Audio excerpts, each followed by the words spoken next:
Hai guys, kembali lagi dan selamat datang di Gamror, gambar horor.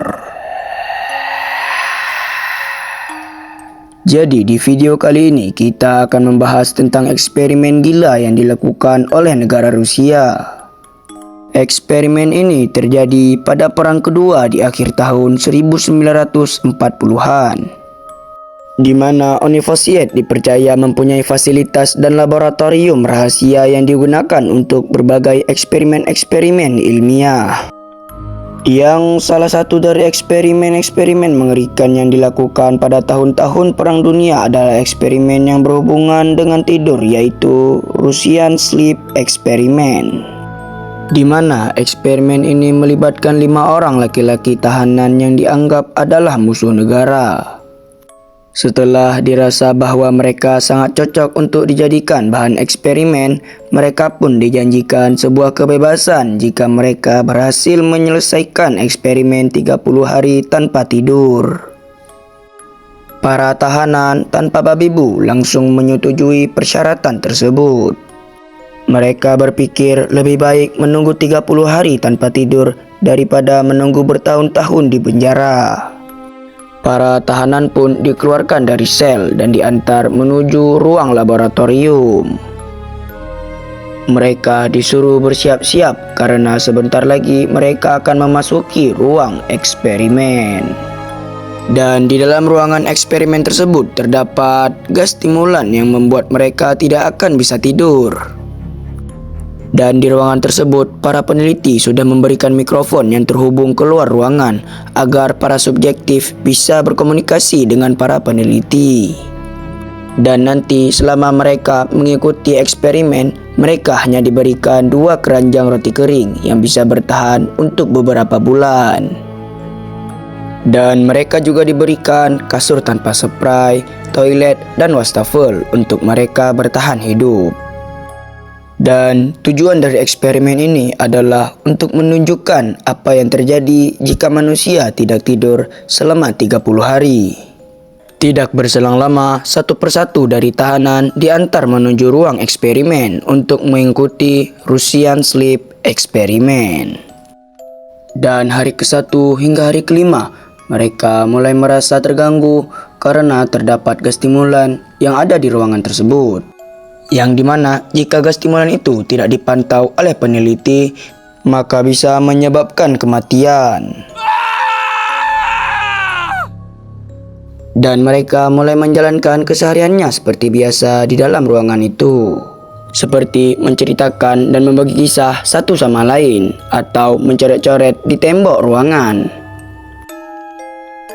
Dan 4 hari pun berlalu, yang tepatnya di hari ke-9. Yang dimana para subjektif mulai mengalami paranoia yang cukup parah. Mental para subjektif pun mulai terganggu. Mereka mulai cemas karena belum tidur selama 9 hari. Dan tiba-tiba mereka mulai mendatangi mikrofon yang sudah disiapkan oleh peneliti. Para subjektif mulai berbisik-bisik sendiri di mikrofon itu. Dan mulai ada kebiasaan-kebiasaan aneh yang muncul dari para subjek eksperimen, di mana mereka mulai merasa tidak nyaman dan kondisi mereka pun semakin memburuk. Yang salah satu dari mereka mulai teriak-teriak dengan sangat keras dan berlari sepanjang ruangan berulang-ulang kali. Sedangkan 4 subjektif lainnya itu masih saja berbisik-bisik di mikrofon. Dan ini berjalan selama 6 hari, di mana yang tepatnya di hari ke-15. Dan subjek sebelumnya yang berlari-lari sambil teriak-teriak, suaranya sudah sampai berubah menjadi desisan berat dan lemah karena pita suaranya sudah robek. Dan 3 jam berlalu, tiba-tiba suasana di dalam ruangan menjadi hening. Teriakannya tiba-tiba stop dan bisikan-bisikan yang ada di mikrofon juga ikutan stop. Semuanya hening.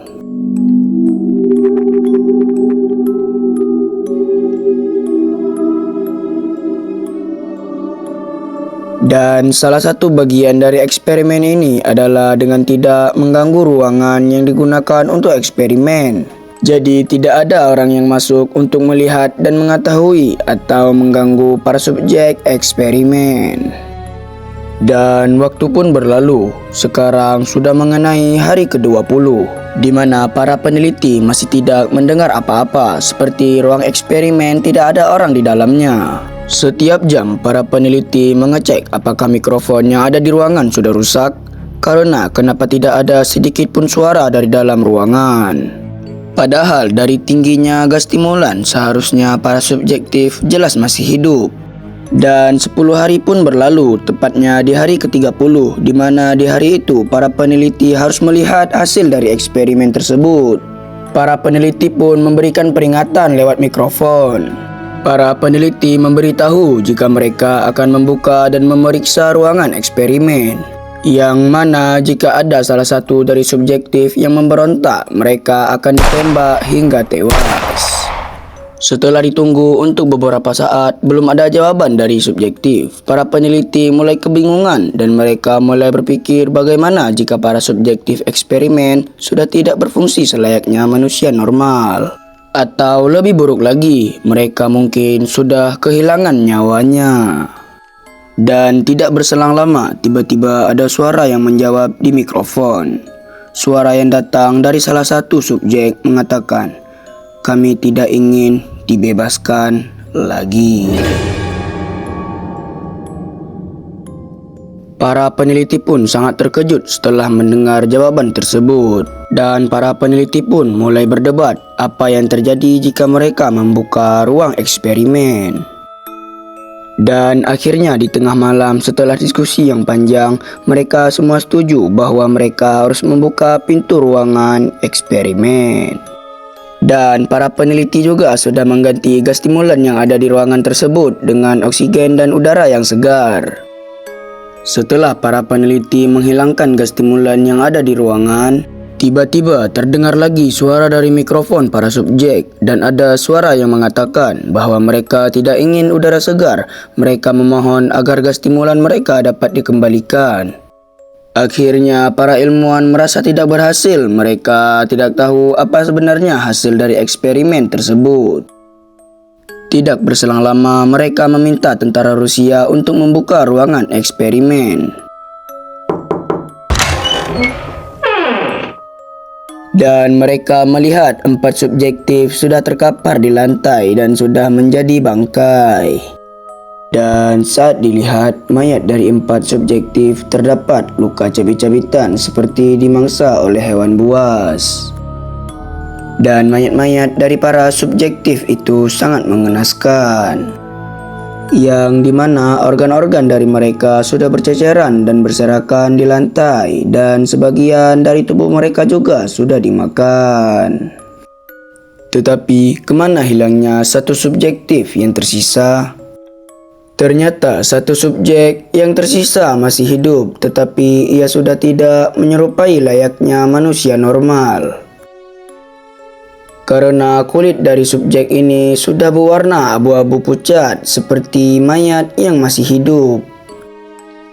Dan tingginya bertambah menjadi 300 cm. Padahal sebelumnya tidak ada subjek yang tingginya melebihi 170. Para peneliti pun terkejut karena manusia mana yang bisa menambah ratusan tinggi badannya hanya dalam 30 hari. Dan para peneliti semakin dibuat terkejut karena roti kering yang sudah disiapkan sebelumnya belum disentuh sedikit pun. Jadi para subjek mengkonsumsi apa selama 30 hari? Ternyata karena gangguan dan mental yang tidak stabil menyebabkan mereka menjadi kanibalisme. Mereka selama ini saling memangsa satu sama lain. Dan hanya satu subjek yang tersisa karena 4 subjek lainnya sudah dimangsa olehnya. Dan subjek yang tersisa ini saat dicek oleh tentara Rusia, dia memberontak dan memangsa semua tentara yang ada di ruangan. Lalu ia melarikan diri dari ruang laboratorium dan ia menuju hutan belantara. Dan sampai sekarang belum ada yang tahu dia ada di mana. Sampai sini saja video kita kali ini. Jangan lupa like, subscribe, dan nyalakan lonceng notifikasinya, biar aku makin semangat untuk membuat konten-konten lainnya. Dan jangan lupa komen hantu dan monster apa yang harus kita bahas di video selanjutnya. Bye.